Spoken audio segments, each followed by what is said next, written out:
Hi, everybody, and welcome to another episode of the Double A Team live stream podcast. I'm your host, Stephen Nagishi. We thank you for joining us on this Saturday afternoon, wherever you are. Obviously, college football officially ended last week, regular season wise, and then the day after, of course, was the controversial CFB playoffs. Notre Dame not making it. Notre Dame deciding to opt out of the bowl season. Is the bowl season in perils, or is the college football system okay? And then where I am in Michigan, the bombshell happened. Of course, the Sharon Moore getting fired with cause because of inappropriate relationship with an executive assistant and so forth. It seems like though there is not a dull moment in college football, but of course the biggest news happened last week when LSU landed former Ole Miss head coach Lane Kiffin in a stunning way. Hopefully the ink is dry because we know Lane Kiffin seems to be a man who likes to be in the center of the attention for many good or wrong reasons. And I am very honored today to welcome today's guest. He is the founder and editor of LSUodyssey.com. It is the man himself, Lonn Phillips Sullivan, joining me on this Saturday afternoon on the Double A Team live stream. Lonn, thank you very much, and happy holidays to you. First of all, I know we were scheduled last week at this time, but we had to reschedule, and for a good reason because you welcome in, I believe, is a second child, correct? Yes, indeed. Yes, indeed. Second child Congratulations. this last few days. Actually, the last time we had this scheduled, she was originally supposed to be due like the 15th or something. Thank you so much, Mom. Love you. Um, my mom dropping off my boy. Ah, He just met Santa.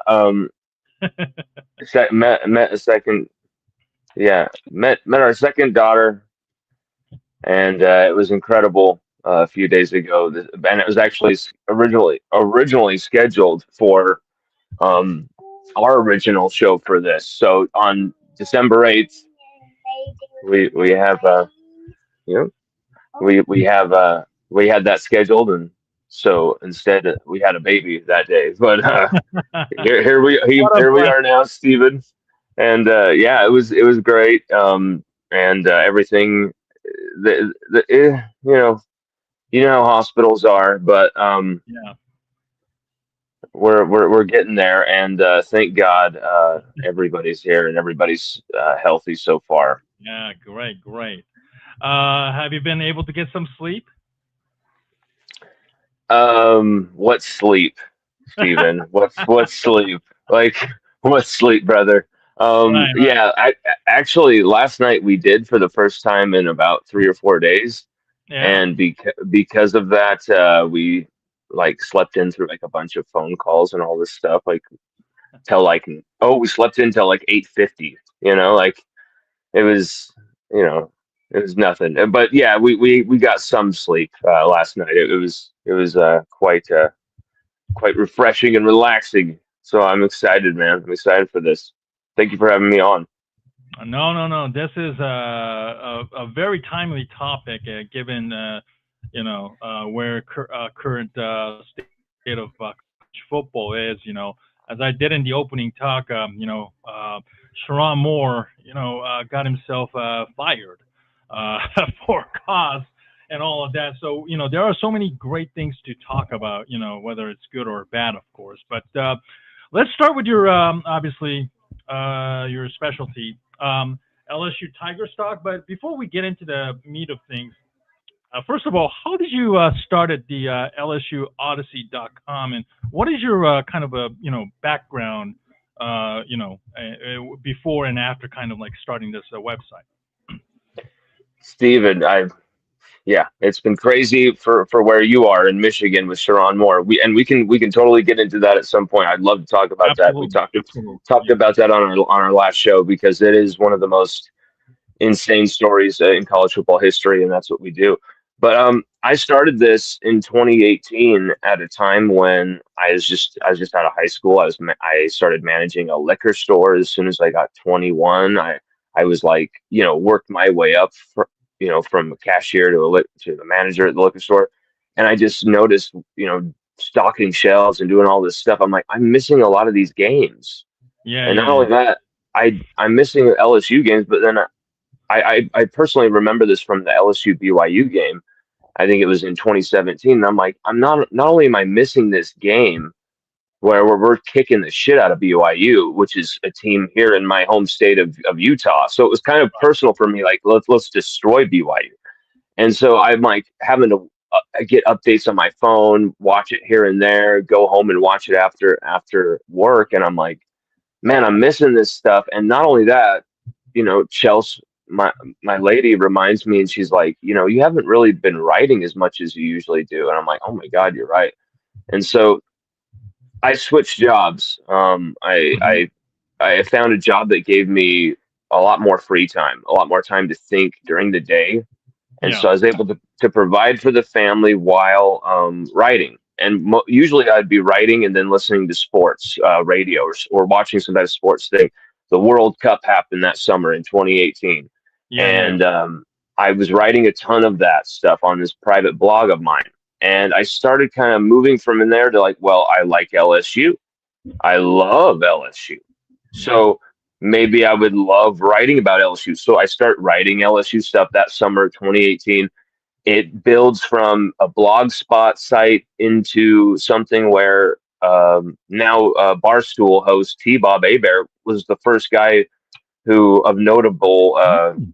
credibility who really started kind of supporting our stuff and retweeting it and giving it some love. And it kind of proved to me like, okay, maybe we could do something with this. Started the site. It was right in the throes of 2019. You know, I was writing all throughout 2018 into 2019, but the site began during 2019, and it's been going ever since. And we're independent. We don't really have. I'm the boss. I'm the only employee of LSU Odyssey.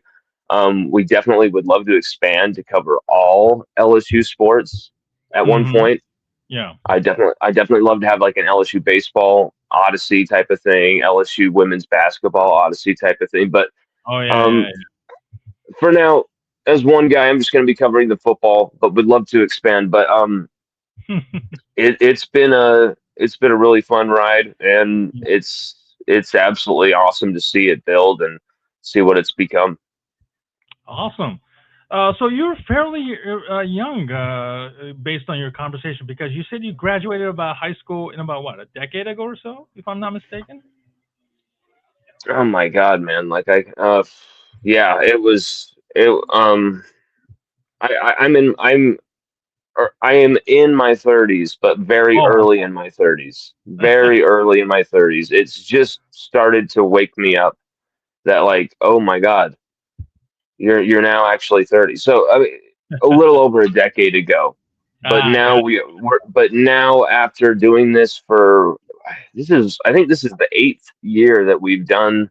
No, wow. no, seventh year we've done LSU Odyssey. I think it's coming up on the eighth year in like March or something. But this is the seventh year that we've done this, Hmm. covering every season. Wow. It's crazy how the time has gone by and what we've all covered during that time, and how the world has changed during Hmm. that time as well. I mean, I remember probably like you do, doing this a lot during the pandemic, doing a lot of shows during the pandemic. Yeah, That was actually a time of big growth for the site because people simply needed the entertainment. I absolutely. know I knew they needed it, and I needed the release to the something to focus on, some type of purpose to create for myself during that time. And so it was an LSU fan who had the platform, as small as it was, like helping other LSU fans get through this time where like all the other sports media was shut down.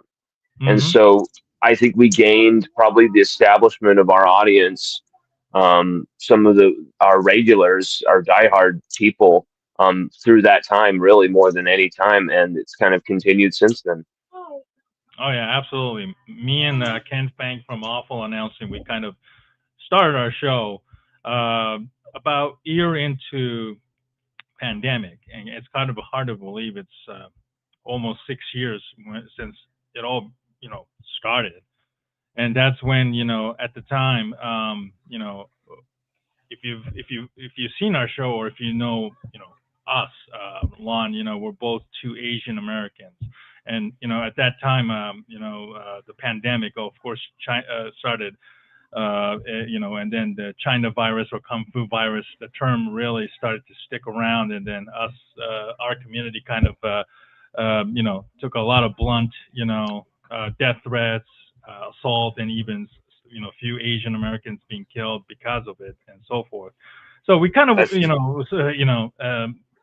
wanted to send out a positive, I don't want to say reinforcements, but we had a goal in mind, because there's not enough Asian Americans in the sports media and entertainment scenes. Not just writers, of course, but in the acting, and then also on the scenes as well. So we're very, very blessed that we've been doing this for 5 6 years, and we've had a few guests, a few big names here and there,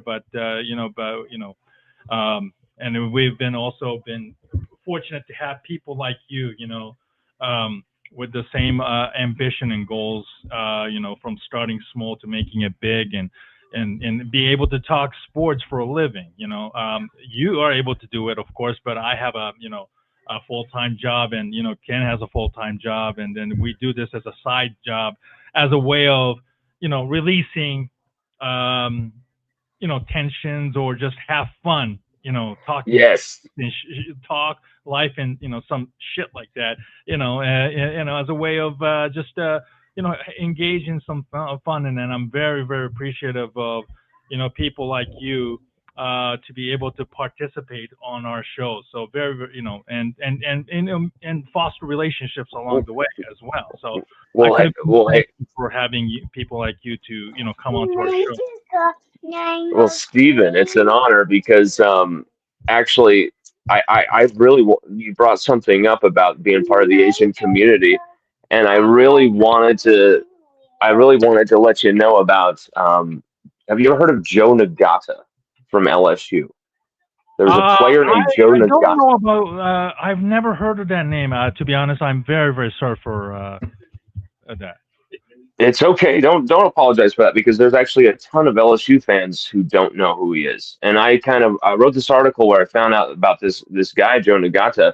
who is probably the biggest Asian American LSU Tiger of all time. And this guy was a Oh. World War II hero. At, as a part of the one of the greatest ever, most highly decorated combat units in world history. Okay. A very well studied battalion full of Nisei Japanese Nisei. who Yeah, yeah, yeah. And I and happen just, to find Google search your website, and there boom, we there it is. go. There it So is. absolutely. And that he has quite the story from winning an Orange Bowl with LSU Uh huh. to enlisting in the army for the country that country and put his family in internment camps for a while. Uh And huh. so it's kind of strange that he would enlist, but it's that love of America that he had, of the American dream and kind of the possibilities of it all. And I just really wanted to pass that on because I feel like that is a great connection from LSU to the Asian community. And that's, you know, No, something thank you.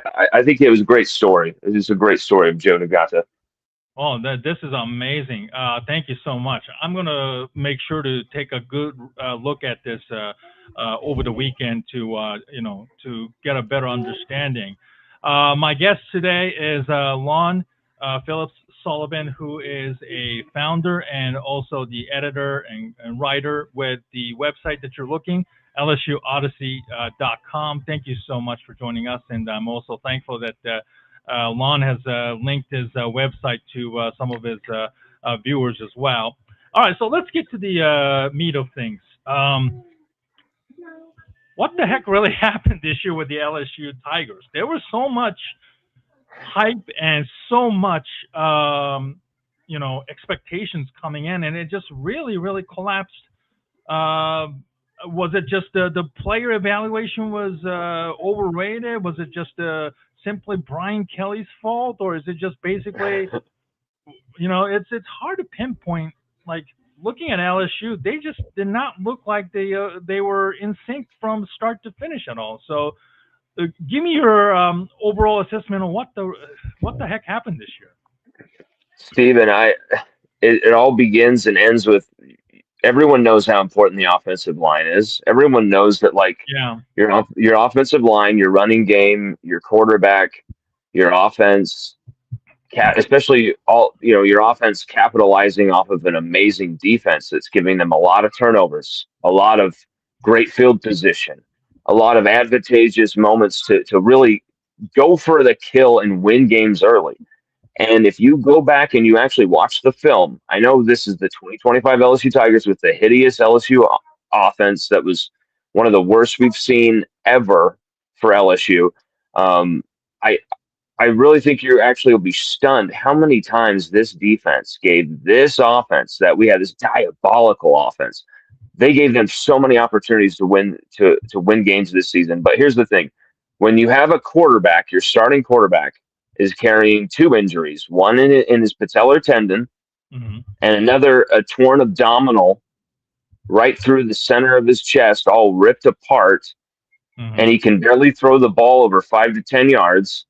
And then you have an offensive line where tackles are playing guard and guards are playing tackles, which my buddy Daniel from the Go team, offensive line guru, pointed out. hmm You had guys in the wrong spot on offensive line, and you had guys who were just simply not good enough on the offensive line. You did not have a good enough running game scheme. Your running backs were hesitant. The running game got going somewhat here and there because it had to over the course of the season, but you had a, a list of great receiving talents that you failed to take complete uh, advantage of. Berrien Brown, Xavier Thomas, Chris Hilton Jr. was completely anonymous this season. hmm You didn't get him a single touchdown. Aaron Anderson, one of your best players on your entire team, got injured multiple times because of some hospital throws by Garrett Nussmeier, just Yeah. throwing Aaron Anderson right into some terrible hits. He had he had at least three different injuries. Aaron Anderson didn't even score a touchdown this season. You wasted so many guys this season that really could have been good for you. Harlem Berry finally got going. Finally got playing time and got going later on in the season. Hayden Durham, who was supposed to be, he was a Maxwell Award watch guy going into the season, not just like a top running back, but Steven, we're talking like he was thought of as one of the best offensive players in the country, or could be. Yeah. And he was nowhere to be found, injury issues again, but then he started to kind of get going here and there. He started the season strong and then we went completely anonymous after the first few games, nowhere to be found. And then kind of got going slightly at the tail end. Once again, just another guy you could not maximize on this offense. It all began with the offensive line. You could not score over 25 points against any team that wasn't Southeastern, Stephen. Yeah. That's not an exaggeration. LSU did not score over 25 points this last season. Well, I guess it is hmm still this season against any other team except for Southeastern. You like you can point at the defense. They couldn't stop dual threat quarterbacks in a couple of these games. You can point to whatever you want to, but when you still hold Ole Miss to 24 points, when Trinidad Chambliss throws over 300, rushes for almost 100, and he cooks your defense, but you still hold them to only 24 points and you only lose by 5 or 6. That's on the offense that you lost that game because you're wasting countless opportunities to take control of games, to stay in games. The defense did everything they possibly could. Most of the season, they held teams, under 10 points per game, around 11 points per game. Those type of metrics, those type of numbers are unexpected, unthought of, unforeseen in, today's modern college football landscape. You're supposed to be allowing some shootouts here or there. This defense was imperious. They did everything possible, Stephen, Yeah. for this team to succeed. But Brian Kelly is the head of the snake. Yeah. It's not all his fault, but here's the thing. He was the one who had complete control of the program. He was the one who made all the decisions, made all the hires, and importantly, making the hires, because as we've come to find out, and something I reported for the last few years, not only did Brian Kelly not really care to create relationships with people on his staff or on his roster, Brian Kelly was often just not even there. He was just very lazy as a coach. Mm-hmm. That was something we got under fire for as a credentialed media member. There was some. You could tell Brian Kelly was never going to do us any favors as far as player interviews or anything like that ever again for reporting Mm-hmm. stuff like that. And that's what happened. But we reported it still. But you also had the fact that Brian Kelly hid the fact that his quarterback was injured to begin the season. Garrett Nussmeier could barely throw the football against Clemson to start the year. Mm-hmm. Like he was compromised with those injuries to begin the season, and he was going to play no matter what, hell or high water, according to Kelly.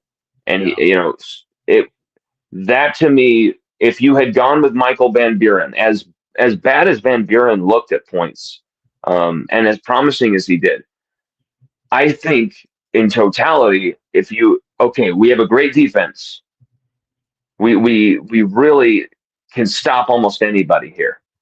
If we can control the football, if we can run the ball, if we can kind of have a dual threat option, which is Michael Van Buren, your only other option outside of Nussmeier, to me, there's going to be less negative plays. There would have been more points on the board. There would have been more control of the football, time of possession control, which would have helped your defense innumerably. That defense was exhausted. They played almost 80-plus plays a game in a few of those games, especially against Kiffin's Ole Miss. They played for 84 plays that game. And your defense was exhausted and still produced that. Just imagine if they had Michael Van Buren, even as conservative as the offense would have been, even as ugly as it would have looked. 16-13, whatever, like, you're still actually going to be winning these games or have a better chance to than going with Nussmeier, in my opinion. And you went with an injured quarterback and you tried to hide that. And for that alone, Brian Kelly should have been fired. For putting Garrett Nussmeier in that type of situation as well. Mm-hmm. I mean, just all of it. Brian Kelly, disaster, diabolical, and was never a good fit at LSU. Was never going to be a good fit at LSU. And this season, people were talking about Heisman before the year, Stephen. Yeah, absolutely, yeah. And Nussmeier was probably going to go number one or something like that in certain early 2026 NFL draft mock drafts also. Exactly. There was a lot of and it wasn't just for one player. It was across the board. Harold Perkins, Whit Weeks, and then Whit Weeks gets injured for 5-6 of the most critical games. LSU had everything that could possibly go wrong for them go wrong outside of the defense really just balled out the whole season. Mm-hmm. Blake Baker, I don't know if they announced who's going to win the Broyles Award yet. I know Mansour Delane, our corner, got cheated out of that by Caleb Downs for the Thorpe Award last night, but I don't know who's won the Broyles Award, but I know Blake Baker's a finalist. Man, it's hard to suggest that he shouldn't win that thing. That defense was unbelievable, but I'm biased. I saw it. I'm an LSU fan. It was the first truly great elite LSU defense possibly since 2019, 2018, 2017 in that era. Mm-hmm. Yeah, I mean, from a observer from far apart, far away, I did see my share of LSU games because they were also always on TV, whether it's ABC or ESPN. It seems as though the offense really never clicked. And Kelly was always yelling, and he was always seems to be fuming at someone, whether it's a player or an assistant. And I did see his relationship with Nussmeier deteriorating right in front of my own eyes, and it was just a horrible circumstances, which, given Brian Kelly's reputation, not many people don't seem to feel sorry for him one bit as he continues to wait for his, discussions on the buyouts and all of that. So now that's out of the way. LSU hired Lane Kiffin. Certainly, the hiring of and the timing of it really comes with a lot of asterisks and controversy notwithstanding, but it's both mostly because of Lane's past relationship, whether it was with the Oakland Raiders, the USC Trojans, and how both times he kind of flamed out and got fired, and of course I'll throw in he also was with the Tennessee Volunteers also. That didn't last long. It seems as though he finally found his home in Oxford, and yet he decides to bolt and offer lame ass excuses about how he wanted to coach in the CFB playoffs. We'll get to CFB playoffs in a bit too, but releasing a bold lie statement and everything as he was jetting himself all the way to Baton Rouge. What was your opinion on Lane Kiffin before he was hired, and how do you feel about him now that he is the next head coach of LSU in your honest opinion? Honestly, and I'm on the record as saying this, and this is I feel the same way as I did before. I mean, but I've kind of always felt this way about Lane Kiffin. I feel like Lane Kiffin is someone who I really admire and kind of see a lot of myself in. Like, there's a lot of quirkiness. There's a lot of, we didn't do this the orthodox way, kind of an outsider. But he specifically is an absolute offensive genius and always has been, and always was a unbelievable play caller. And just seeing the illustrious college football history that he's been a part of, whether that was Pete Carroll's USC, Saban's Alabama. Yeah. He's mentored and developed everyone from Matt Leinart to Jalen Hurts to Matt Corral to Jackson Dart. Just those four quarterbacks and how different those profiles are. Maximizing Trinidad Chambliss from Division II into a guy who just ate one of the best defenses LSU's had in the last decade, ate them alive. This is a guy who can really maximize everything he's got, get every last drop out of the talent that's at his disposal. Yeah. I always saw him as someone who was really smooth and good at the portal, smart and strong at recruiting. I saw him kind of evolve over time from maybe possibly more, and I hate to use this word because I'm definitely the definition of this word, immature. He had these immature kind of like weird Joey Freshwater moments where he was kind of as he said in the documentary, invested more in the stuff that was going on off the field. But now you've seen him more dialed in than ever. What he did with Ole Miss, what he turned Ole Miss into, what he did at Florida Atlantic to kind of rebuild his coaching pedigree. I remember admiring that moment when he's at Florida Atlantic and saying, this is going to be funny. I'm watching this game at like 2 p.m. on a Saturday on some, ESPN2 or whatever it is.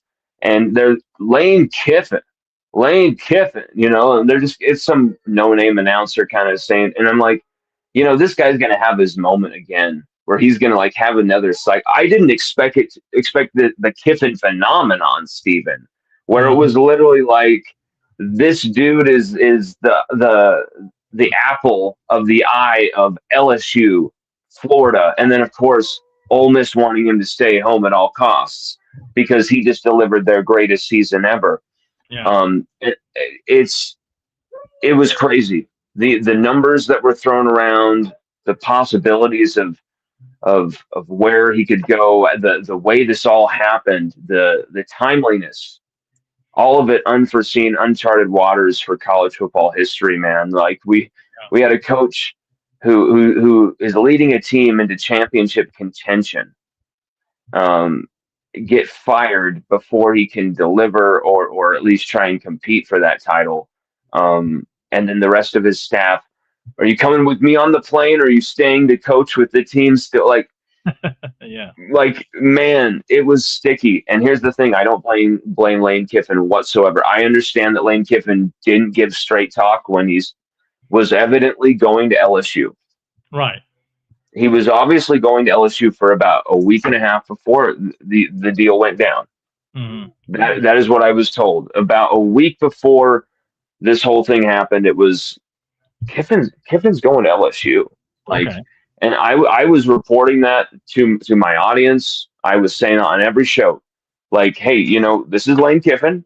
Like, he can change his mind very quickly, but I'm hearing that he's going to do this. He's going to go to LSU, and it's really because of what LSU has as far as resources, reach, the social media aspect that he loves, but then what LSU can deliver as far as a branding NIL enterprise that just is going to attract even more of the best players in the country, which then Kiffin can then maximize. And so you've seen Kiffin be very attracted by this move to LSU. I don't see him betray Ole Miss. I see him being conflicted. Ole Miss being in a rock and a hard place up against time. Man, we need an answer because then we've got to move on. And Kiffin also, needing that answer, needing to move on. LSU saying, we'll be patient. We'll even let you coach the playoff. And that was the reason that Kiffin went with LSU. We actually weren't breathing down the guy's neck at a time where it seemed the entire world was.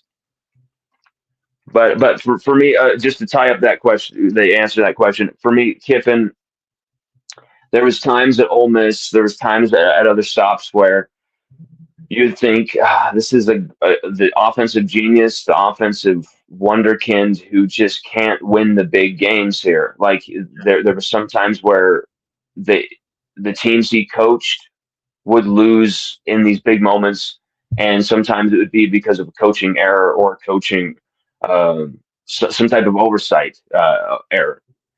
You saw Kiffin evolve into like a cold-blooded, like big game winner, able to take down some big teams every season, and it was starting to really become something where it wasn't really like oh my God, Kiffin just beat Alabama. It was like that's another scout. Like this guy was building something, and I maybe I'm biased. I always liked the way that Kiffin did things. I like it even more now, I guess, would be the difference because he's coaching for LSU.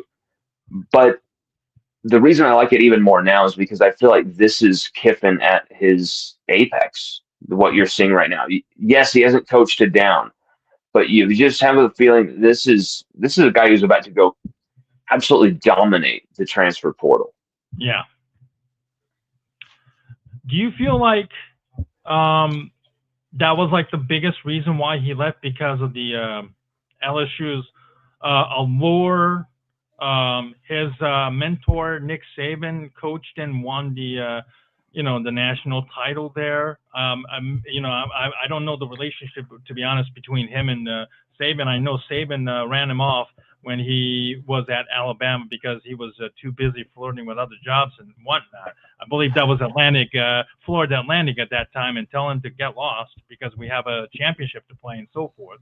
But it turns out, Kiffin did consult with Saban, and Saban ended up telling him, take the damn job and so forth. So were those two kind of like, was it the allure and the NIL money, and then the state of Louisiana always consistently producing top talent? You could just recruit the entire LSU and you could just make a very good team out of it. Were those things like at the top of his list more so than the money that he was going to get with the school? I think so, because Kiffin's already going to be making that money. He's already had that money. He's been smart with his money. He's not. I do believe him. I don't believe him when he says he doesn't know the contract numbers. I think maybe he doesn't know the Yeah, contract numbers when exactly. maybe when they're being negotiated behind the scenes, but he definitely knows what he's about to get paid. Duh. Like, let's be real here. But I Yeah, do believe exactly. him when he's Nobody I might. do believe him I do believe him, however, when he says that he cares more about the money that his players are about to get paid and where that money's coming from, because that's how you win in college football nowadays. And he understands that more than anybody. But he also understands how to like make it. It's not plastic still. Like it's not so mercenary and so just give me that money and we're done here. It's like, hey, come play my system too, because you're going to dominate in my system and you're going to be known as this absolute slot dominator receiver. You know, whatever it is, you're going to be that dual threat running back coming out of the backfield. Like you're going to be unstoppable. They're going to be drafting you in the first round. But I think more than anything, when Kiffin was consulting with Jimmy Sexton was consulting with Verge Osbury, and athletic director for LSU, very newly appointed, um, was really under fire. Verge Osbury to prove that interim athletic director was no more, and Hmm. just like that, President Roos, who was also just barely put in, changed his tag from interim to permanent athletic director for a good reason. Verge Osbury made it very certain to Lane Kiffin, to Jimmy Sexton, that, hey, we actually are going to have a chance to have potential unlimited NIL funds because our Governor Jeff Landry, is Yeah. going to get involved and he's going to actually be the number one fundraiser for LSU football, even more than you, sir. And you've seen that be true. Not just Jeff Landry standing at the podium saying, "I'm not going to let Scott Woodward make the hire. I'm going to fire Scott Woodward." You know that he also put in the board of supervisors. You know that he had control of this behind the scenes and was kind of pulling some strings here. Jeff Landry isn't the master of puppets, though. Still, he's the organizer of donors who Yeah. made this happen, who put forth the money, because this is a $250+ million project, Stephen. You're Yeah. talking about paying off Brian Kelly. You're paying him 56 million to say F off. I mean, it's just crazy. And then you're paying Kiffin 90 something million. I mean, obviously not all guaranteed, Yeah. but you got to have that money there just in case. You're talking about flipping the staff. You're talking about then, and luckily you retained a lot of your defensive staff. I think that was a big deal. Yeah. You're paying Blake Baker an extra million now per season, Mhm. and now you're going to have to be paying all these new Ole Miss staffers, including Charlie Weiss Jr. He just got a 3-year, $7.5 million deal. He will be right up there. I think he's the highest paid offensive assistant in the SEC with that contract. Mhm. So you've also got the highest paid assistant coach in the country in Blake Baker, Yeah. probably the highest paid assistant coach in college football history, if you were to look up the numbers. But you've really got this rock star staff. You've really got money to use here, and from what I've been told, Stephen, from sources that would actually know, sources that are actually dealing with the money people, these people have said LSU have possibly $40 million to work with in the transfer portal, Damn. and that is what okay. What Kelly said, it was 18. Yeah, Kelly said it was 18 million for last year's roster. Mhm. LSU, we're talking about something around I think 38, 39 million for this transfer portal push, and that's a number that could increase. So you're seeing LSU reaching maximum donations now with the excitement and enthusiasm behind Lane Kiffin. You're seeing LSU season tickets sell out. You're seeing all these things that should happen at LSU. Activating the fan base, getting the fan base going nuts, getting the fan base being invested once again. They were invested with Kelly. They gave Kelly a ton of their money last year. Mm-hmm. The fan base, the donors, they gave Kelly everything he needed to succeed. He should have won a championship with Jaden Daniels. All he had to do was fire Matt House midseason and start Whit Weeks as a freshman. That's all he had to do. And LSU could have beaten that Michigan team in 2023. But he Yeah. was incapable of making that big decision. Now you got Lane Kiffin, and all you see is big decisions. You didn't think he could keep Blake Baker, Stephen. Keeping Blake Baker was a pipe dream. He made sure that happened. Mm-hmm. All down the line, you're seeing just, I mean, Eric Walford, the offensive line coach, is maybe one kind of like a big question mark. Even Kentucky fans didn't like that guy. And Mm-hmm. I think that says something for how bad Kentucky's offensive line Yeah. was under him. Why did we hire him? Kind of a strange hire there. But other than that, as long as you keep Frank Wilson, you've kept Corey Raymond, the DBU Miyagi, Corey Mm-hmm. Raymond, Yeah. the master there. You've kept Blake Baker. I mean, this is the huge upgrade with Charlie Weiss Jr. This is really starting to be a rock star staff. It's now setting up for how can you perform in the transfer portal. They did very well with recruiting as well. Mm-hmm. You have the best defensive line class in the country as far as freshmen with Lamar Brown, Deuce Geralds, Yeah.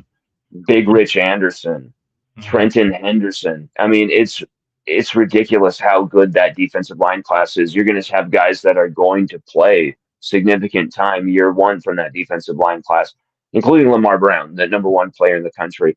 But Big Rich Anderson, significant haul as well. I mean, every one of those guys could be significant players for LSU at a significant area of need. So I'm just trying to say that there's a lot of things coming together in a way that they never did for Brian Kelly, for Lane Yeah. Kiffin, and in a very quick, short span of time.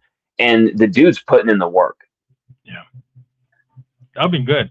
So, in your estimation, realistic expectation, how soon do you see LSU? Maybe not win the championship, the national championship, but how soon do you think they can get back into CFP playoffs? We know how loaded SEC is year in and year out. I think the SEC has been weaker as far as like having a top dog team. Mm-hmm. Like each year, it's been weaker for like the last 3 or 4 years.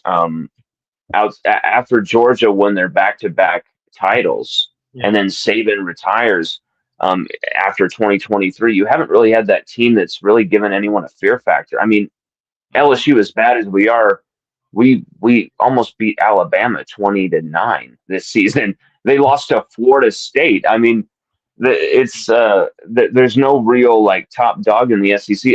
I see a lot of cannibalism in the SEC. A lot of Missouri was good for most of the season this year. Right. There's just a lot of randomness and a lot of anybody can beat anybody any week. And so to really make sure that LSU can compete for everything, you got to go and you got to retool your quarterback room. And Lane Kiffin is the right hire in that sense to retool your quarterback room.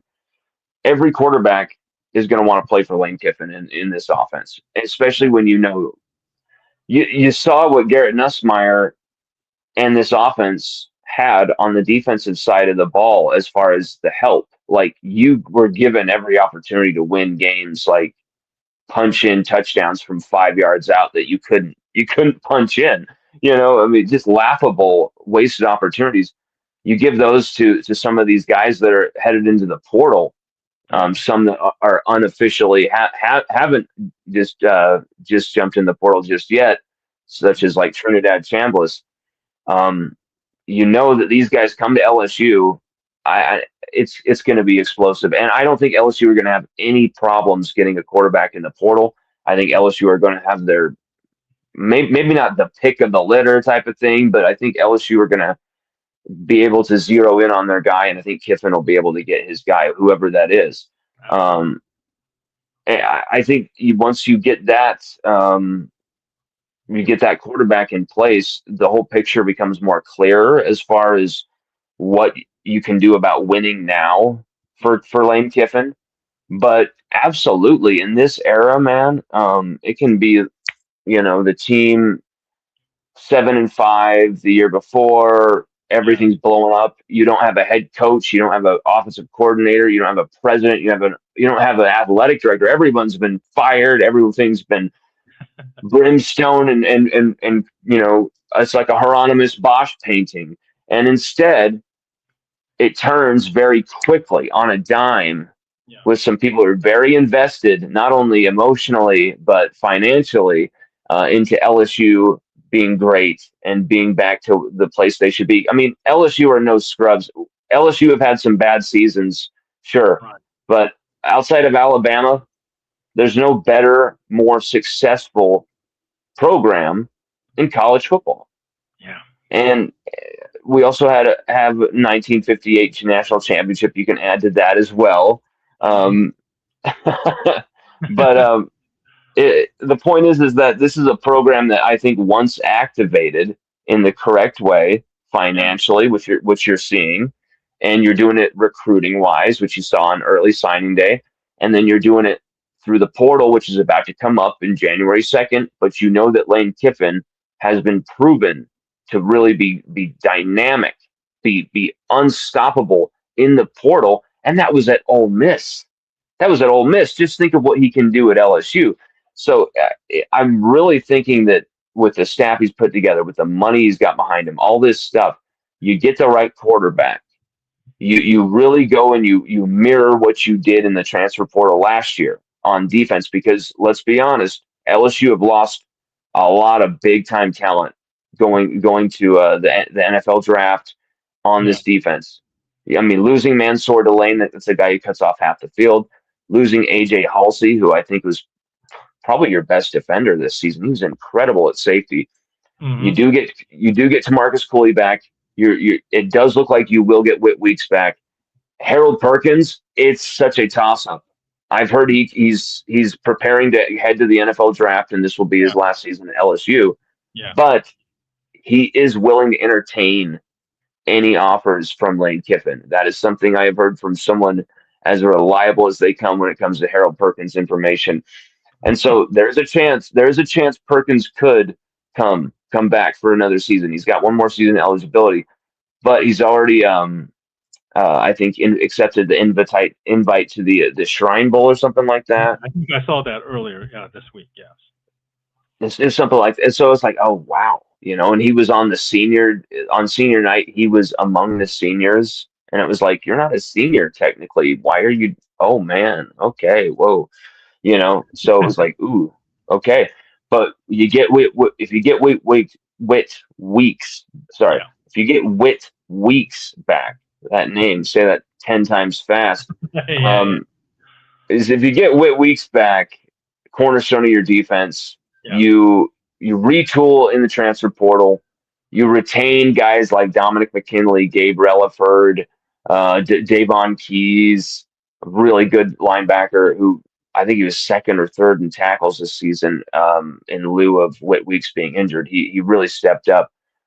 You've got all these strong pieces. PJ Woodland was at 9 pass breakups this season. I think he was third or fourth in the SEC in pass breakups.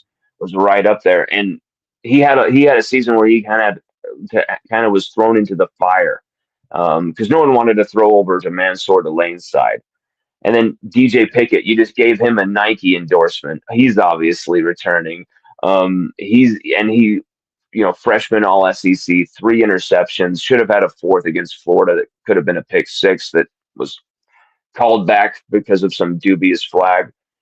Just an incredible specimen. Multiple sacks as a corner, multiple TFLs as a corner, multiple interceptions, all as a freshman. What a season he's had. Top 5 coverage grades in the country as a freshman as well, DJ Pickett.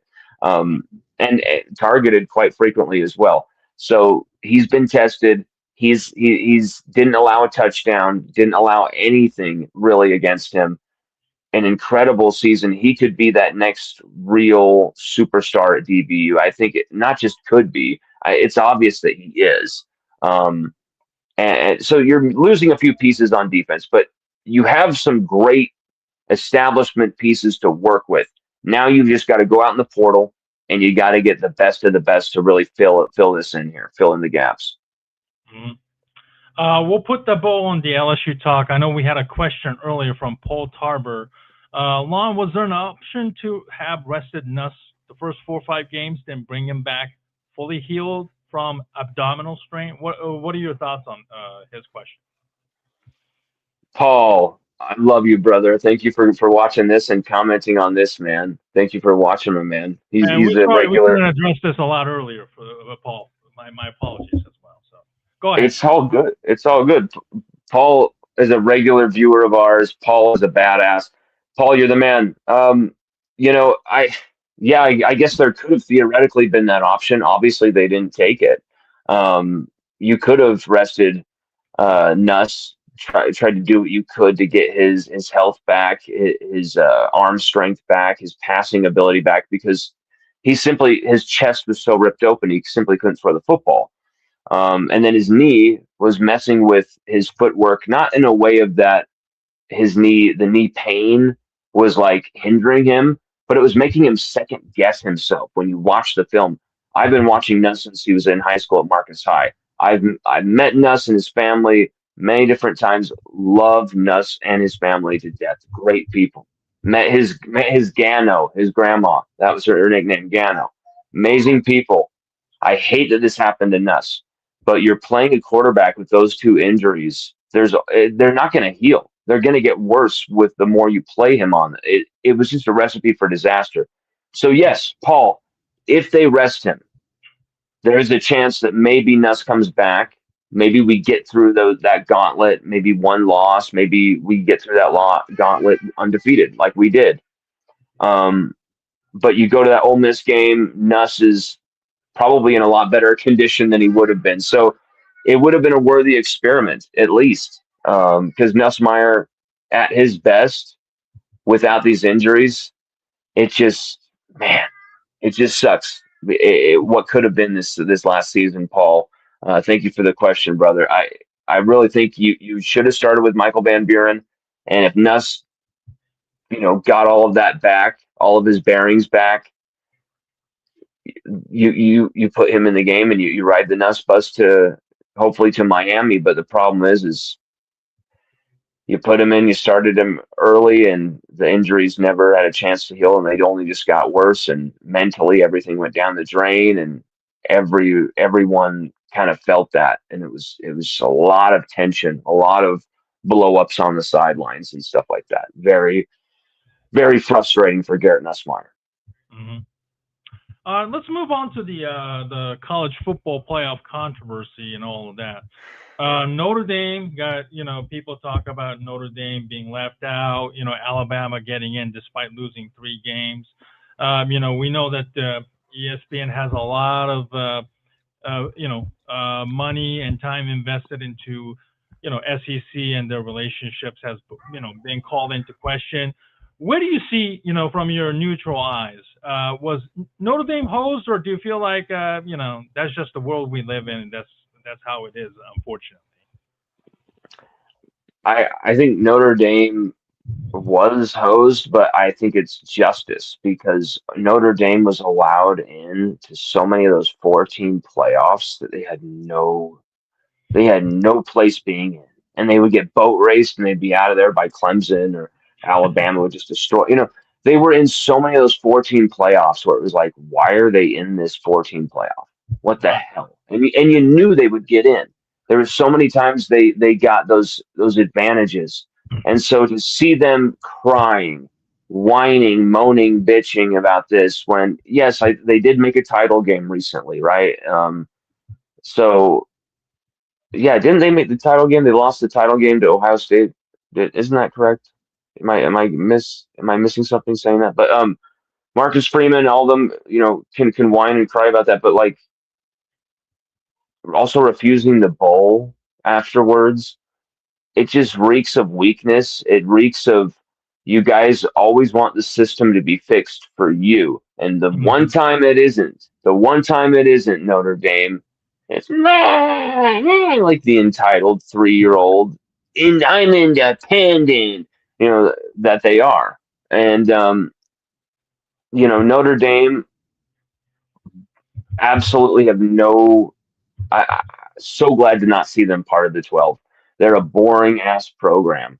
Even if Mm-hmm. they're exciting, even if they're exciting on the field and they win, they just, to me, a boring ass program that I've never really understood the allure there. Never really understood the why they mattered, because they've been so irrelevant for so long. They were always just that team that's on NBC, like the gold helmets, and then Brady Quinn brought them back. They had a moment where Brady Quinn brings it back. Then Brian Kelly, Manti Te'o, take him to a title game. They've had these moments of relevancy, and they, with Marcus Freeman, they're more relevant than they've ever been. Mm-hmm. But but to cry and whine about this when you are the most favored outside of Alabama, the most like beloved by the systems from since the BCS era, all Yeah. through now to the playoff. You guys have always gotten the benefit of the doubts, especially in those 4-team playoff years where there was so many of those that Notre Dame was in, where they had no right to be there, boat raced and in and out. They never made the title game in any of those years. They never, like, they'd get killed in those semifinal games. And yeah, to the point where Brian Kelly took the LSU job before they found out if they could actually win one of those games or get in one of those. Um, it, it's just I just laugh at Notre Dame fans crying about it. Yeah, I mean, they lost to Miami earlier in that season, so that for me made me realize with Miami getting in, if they beaten Notre Dame, if Notre Dame beat Miami, at least with the ACC football scheduling, I thought Notre Dame had a more of a convincing reason to get in had they beaten Miami. That was just, but that's just my opinion. More so, Absolutely. yeah. Then their AD crying foul going on the Dan Patrick show and et cetera, Oh, pissing off oh my God. ACC Commissioner Jim Phillips and so forth. Steven, did we see, was this real or was this AI? Did he really go on Dan Patrick and say that they signed an agreement to be like automatically in the future playoffs? I believe Is it's that, legit. I believe it's legit. Yeah. or did he really like because we've had a baby and all this stuff is crazy, and if I like am gonna devote my brain to anything away from my family, it's just like LSU. But did I really see him say that we signed something to be automatically included in playoff setups in the future? I Like believe he did. Yes. whoever agreed to that, whoever let that happen, if that's actually true, I really shudder at the future of college football. Like I really do. You really don't want college football becoming the NFL in every way, shape, or form. It's not going to be good for the sport. Absolutely, absolutely, yeah. That's just the mess that where we are with college football. Um, the current state of football, where is it heading? I think it's a very interesting topic to kind of close it out our conversation. The NIL money certainly has kind of, I don't want to say ruin college football, but for a lot of people, they say they're not enjoying the college football like they used to, and I get the gripe, and I understand their point of view. Donald Trump earlier said NIL is destroying college sports or football in particular, blah blah blah, and so forth. Where are you on the current state of the college football and where it's heading? Some of the people have said that there's going to be maybe the Super League between the SEC and Big Ten. Those are the two big dogs that are currently uh, you know ruling college football more or less. And I do kind of agree that maybe we're heading into that. You being somebody who wrote about soccer, World Cup when it as to get your start. We might see like a UEFA Champions League type of format where you know Big Ten and SEC form their own league, and then you have the lower leagues, maybe the Big 12, Pac 12, whenever they go back into it, the ACC, you know, the lower league divisions, kind of like promoting, the lower leagues, and then the second division promoting and so forth. That might be, maybe in 10 years we might see something of that kind of system where NCAA, as irrelevant as they are, they no longer have anything to do with football. Where are you currently from, as like a neutral observant, the current state of football, the NIL, and where it's heading? Man, I love everything you just said there, including the description of the Champions League setup, because that's exactly what I don't want for college football. That's what it works great in where it is, the sport that it's in, the Champions League. Yeah, But you've seen that invade the NBA with the NBA Cup. They have like a group stage in the NBA Cup, and then a knockout rounds in the middle of a season, a mid-season tournament, just to get more money, just for more games, as yeah, just an unnecessary NBA tournament. That is exactly the type of watered down BS that could happen to college football with these more games, more game. You saw it. Now a team could potentially play 17 games to win a championship this season, and the same right. with last year. That's astronomical to me. You might even have a buy in, like a with the same with the basketball team. Like a field of 68. You have like a buy-in or get-in tournament. We might do Yes, that with the just to save Notre Dame and the others who couldn't get in. The 13, 14, 15, 16, ranked teams who couldn't get in. We might have like those two teams fight in just to get into the tournament or something like that too. that's exactly, I think, my crux of the issue, man. Is like I the money is always going to be there. The money's always been there.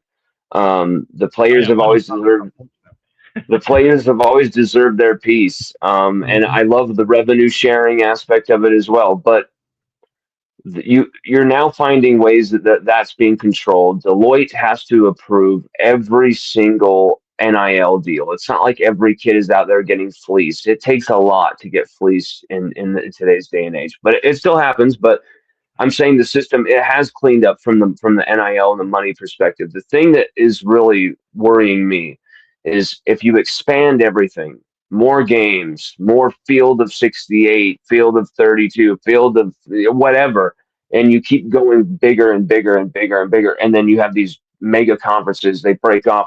You're basically going to have invitational games. You're going to have more neutral site games that get away from what makes a school and an atmosphere intense on a Saturday night in Death Valley, a Saturday night in you know Gainesville, a Saturday night in wherever. And instead, it's going to be the Mercedes Benz Superdome in Atlanta, or Yeah, the Allegiant Stadium in Vegas, or some place like that. Which are great stadiums, two stadiums I've been in and seen games in, but faceless in comparison to a night in Death Valley, right. LSU versus Auburn, something like that. I don't want them to mess with the schedule. And that's what I think is really at the crux of the issue, is the money that is involved in the sport of endless tinkering, like the endless tinkering around sports of changing formats, changing this, change it is so goddamn annoying to the fans. And yes, after a while, some of these changes, there's some rule changes and things that happen over time that make sense. That yes, we've all kind of, as a consensus, fans, players, coaches, football administrators, everybody is kind of on board with this rule change. Okay, like I understand that, but when we're talking about completely revamping the sport on the field, as you're doing it off the field, hey, we're going to have LSU versus Alabama in London, this type of Or Abu BS, like Dhabi, something like it defeats the purpose of the actual sport. that. Yeah, College football. There's no college. There's no college. Where's the college? The football game isn't on the college. It's in this spaceship looking thing in London. Like it's not it's not on the actual college. Here's the two college teams, but there's no actual college with the college kids going crazy. Like those are the atmospheres that make college football what it is. And hmm when you have moved so far away from tradition, and so far away from all of those things that you can't even recognize the sport. That's when we're going to all know. And I think it's going to be too late at that point. And I Yeah. think it's going to be, it might be too late now, but I think I don't think it is. I think we're still in a golden age where we're getting at least the product we've always loved and cherished and wanted, but we've got to protect it.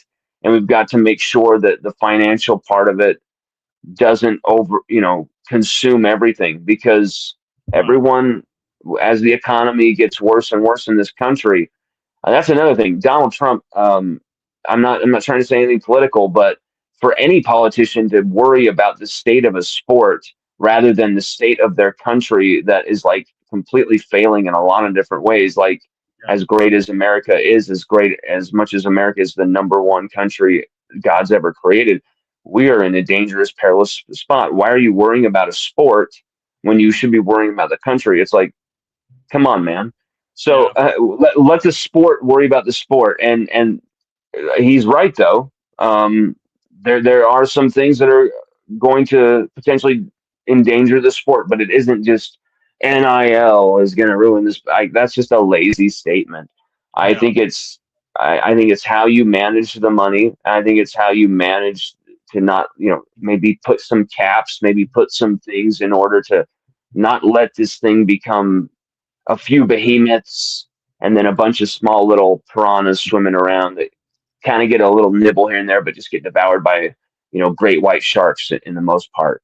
Like, you really want to see the type of sport that we've had over the last, probably 30 years, where it's been in its golden era, its golden age. 2006 Rose Bowl. We want to see games like that again. Absolutely. Though that's college football to me. That's college football to you. LSU versus Alabama on a Saturday night. That 9-6 game in 2011. Michigan versus Ohio State, and them planting the flag and all the brawl. Like, that's college football to us, baby, and that's what we need to protect. No, I agree. I didn't go to college here in America. I went to grad school here in America. Like a George Washington in Washington D.C., where there's no football, and I always gravitated towards watching. As an Asian American who have no background in sports, but it was just an amazing atmosphere and the excitement. That really gravitated me towards college football, and I enjoy watching it. And I'm also an NFL fan, so I enjoy watching it as a NFL draft, freak. Watching some of the Yes, guys on Saturday who could play for on Sundays and so forth. So yeah, I totally agree. It's a tradition that you don't want to mess with. And Paul, Ken and I have been highly critical about some of these things about the World Cup that's coming here next year in the summertime, and I'm sure you've been following about FIFA glazing over Trump, and then the ticket pricing gouging and so forth, and it's just making it so difficult for average fans like you and I and those who are kind enough to watch this. The tickets is just literally would cost more than half of the entire month's salary for some of us, and it still wouldn't be enjoyable to watch, unfortunately, because we are catering towards the wrong crowd, the tech bros, or even the private equities, who, by the way, private yes, equities are entering into the college football world, unfortunately, with the Big Ten and the Utah getting into the separate agreements, which unfortunately we don't have a lot of time to, but we know where, unfortunately, given the notorious history of the private equities and how they literally don't grow or mostly destroy the business itself. Um, uh, absolutely. to destroy the college football models that we are known for. And then you talked about college football being played in London instead of a Baton Rouge on a Saturday night. We're forced to watch it on Friday evenings or Saturday mornings and so forth. Which I don't know if any fans would be. I'm sure they will still watch, or they'll still find a way to get to and watch it in person, but it's still not the same thing, unfortunately. So Your Paul Tarver again. More games begets more injuries. Longer seasons. Season starts earlier. Where does it end? Absolutely. It's the same with the NFL. We have 17 odd games, and they're talking about adding 18 to offset more. Your star players get hurt. They ended up leaving, quickly more for greener pastures, whether it's the NFL or other schools who are able to get the bag man to get deliver them more money and so forth. So this was a wonderful conversation, Lon, and I'm really really thankful that we waited a week later to do this. Quickly, we didn't get to the Michigan situation with Sharon Moore, but I do believe that Bryce Underwood, who was a number one recruit locally and ended up signing with Michigan. I have a feeling maybe Lane Kiffin might pull a stunner, and maybe they are able to lure Bryce Underwood because of the unfortunate situation with Michigan. Sharon Moore, of course, was mostly on his own, self-inflicted wounds here. What do you think about Underwood coming to LSU, and how realistically do you think that would happen? Man, Steven, I think it's absolutely realistic. It's there's people who said, "Oh, Underwood fits Kiffin's system perfectly." There's some who said, "Oh, he's the last quarterback that would fit in Kiffin's system." Wherever you land on that, I think it doesn't matter. Kiffin will be able to work with him, and if Kiffin thinks he would fit, Kiffin thinks he's a target, he will pursue him with everything he's got, and I think Underwood would The be offense receptive. with his talent. Yeah, that's what great coaches do. You fit your talent, your system around talent, not the other way around, which a lot of coaches fail to do that. But I apologize there. No, don't apologize. This is a conversation, my man. No, it's true. That's absolutely what you do, and I think Bryce Underwood would absolutely fit if Kiffin believes that that is the right direction. I think Kiffin is open to that. I think I haven't really heard any confirmation that there's going to be talk or anything like that. Right. I think it's going to be a wait and see moment, and the portal opens, and we'll see what happens there. But I definitely would not be shocked if Lane Kiffin pursued and was able to sign Bryce Underwood, because Bryce was so close to signing for LSU. He had a house picked out already for his family in Baton Rouge. It was already theirs. There was a lot of agreements already signed. There was a lot of things in place. Kelly hired Joe Sloan as his new offensive coordinator simply because they believed it was going to be Bryce Underwood starting this last season. His freshman year, they were going to start him as a freshman. So I I feel like Bryce Underwood, Lane Kiffin, maybe you'll see the best of Bryce Underwood. I think you saw the worst of Bryce Underwood and the best of him. You saw some mixed bag with him Yeah. against the Tide throughout the season, really just swimming against the kind of an unstoppable Tide. And that unstoppable Tide for Michigan was their own head coach, and kind of the distractions going on off the field that it seems like a lot of people knew about. And maybe they turned their heads away because they saw a consensual you know relationship. As bad as it is to be cheating on your partners, maybe people were like, well, they're two consenting adults, whatever. Obviously things turned really really ugly from just abusing power dynamics, and maybe some sexual creepiness going on, but still a consensual relationship between Sharon Moore and this woman. And then it becomes something very, very different in a few short days. But Bryce Underwood's already taken that University of Michigan thing off of his bio, and I I expect him to hit the portal. But it's hard for me to be like, yes, accept him back immediately, LSU. Like, he did sell, his soul away from LSU for 30 pieces of silver, but hell yeah, I would take him back. I would forgive him for that, because he did have genuine love for LSU. And how can you tell a kid to refuse a $12 million offer? So Bryce, come on home, baby. Well, Lonn, listen, thank you so much. Congratulations on your birth of your second child, and for Thank you, doing sir. amidst all the busy times that you are, being a father and everything. Listen, I would love to, if you're looking for help with your expansion of Odyssey.com, you know, uh, if in any way or shape or form in the future I'm able to contribute, I'll be glad to share my writing samples on some of the websites as well down the road. So Let's do it. all right, Send them on over, brother. absolutely, I will definitely do that.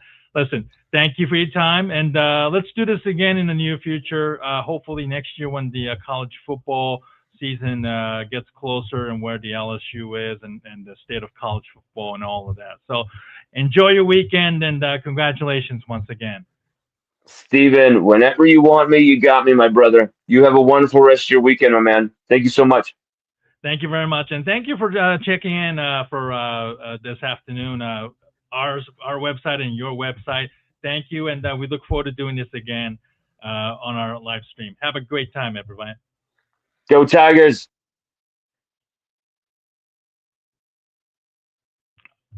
All right. Well, listen, thank you so much. Ken and I will be back again tomorrow, same time.